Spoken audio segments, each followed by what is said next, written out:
Maraming salamat for the question. Mula nung ako'y nag-retiro bilang Pangulo ng ating Republika, June 30, 1998. On that same day, I assigned myself to be a salesman for the Philippines. At no government expense. This is purely voluntary, and so I organized a foundation called the Ramos Peace and Development Foundation, or RPDF, consisting of volunteers, mainly from people who serve with me in the cabinet, in the armed forces, in the Philippine Constabulary Integrated National Police, which was a part of the armed forces at the time, as well as those in the original Lakas Christian Muslim Democrats. And that foundation has been in existence for more than 10 years already. And our most important program has been in trying to ensure good governance, strong leadership, and a better vision for the future of Filipinos.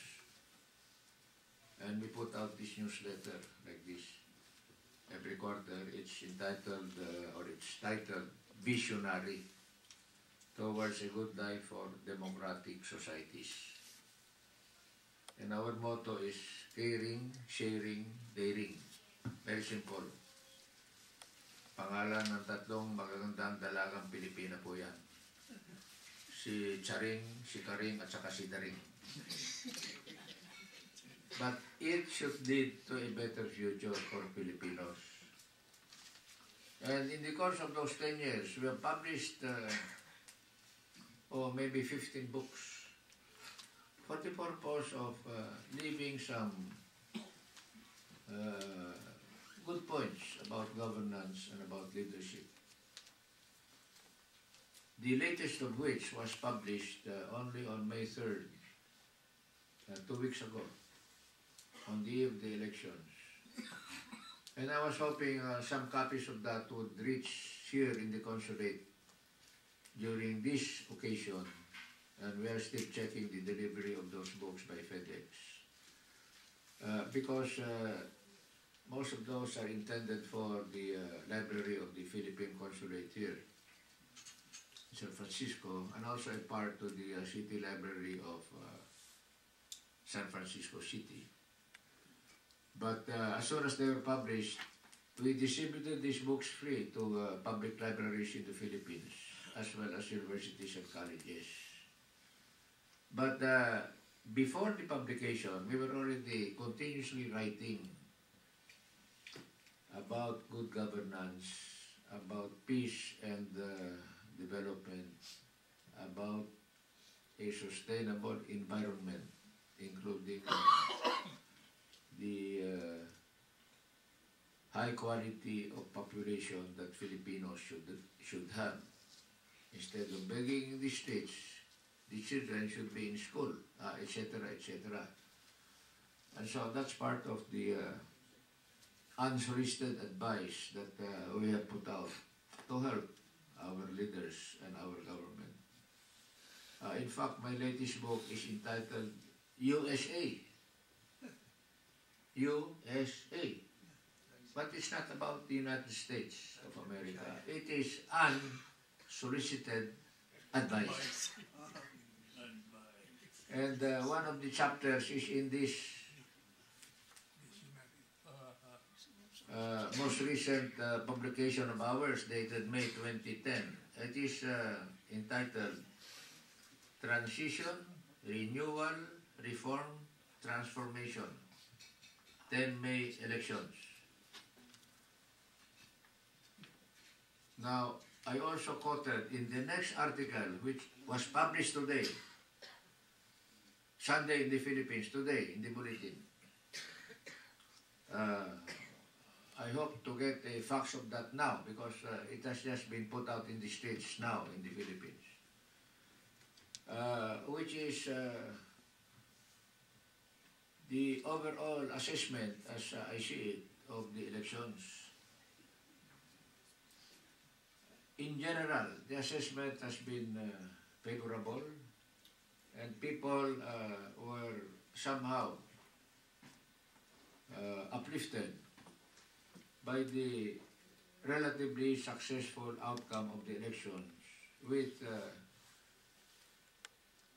a minimum of fraud and violence as compared to previous years.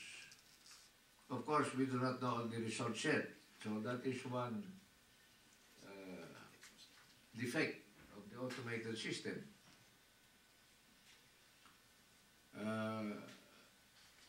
But this is only the first step, so maybe in the next one, we shall be able to count, tally, canvass, and proclaim faster. Especially in the case of the presidential race, out of the 8 accredited candidates, 1 has not yet conceded. I don't know why. In the race for the vice presidency, it is not yet decided because it's really a close call. A difference of maybe 800,000 votes with some 94% of the votes already counted. But then there is still a hairline possibility of number 2, Mr. Senator Mar Rojas, overcoming number 1, Mr. Mayor Jojo Marbinay. As far as the 12 senators are concerned, there is still a close fight between number 12, 13, 14, 15. But we should do it. But I hope that in the next round, the reforms will come not just in the automation of it, but also in the process of reporting the number of votes, the canvassing, because there is a provincial canvass up to now, or a city canvass if you're a separate city, and then an official canvassing by the House of Representatives, and then up to the Senate for the final proclamation. And for every day of delay, there is of course increasing apprehension on the part of the electorate like you here about the credibility and honesty of the elections. The last development was merong lumabas television, nagpakita rin sa House hearing on the canvassing of the elections, who covered his head. He did not like to show himself, but he said many things about the fraudulent nature of the elections. According to Congressman Teddy Boy Locsin of Makati, who was the chairman of the committee hearing the complaints, he looked like a koala bear, and so he is now known as the koala bear witness, but of course with zero credibility. Kasi hindi alam po sino yun, hindi rin alam po ano yung pinagbabasihan ng kanyang complaint at kung sino ang talagang mastermind dyan. But this is characteristic of the Filipino, I think.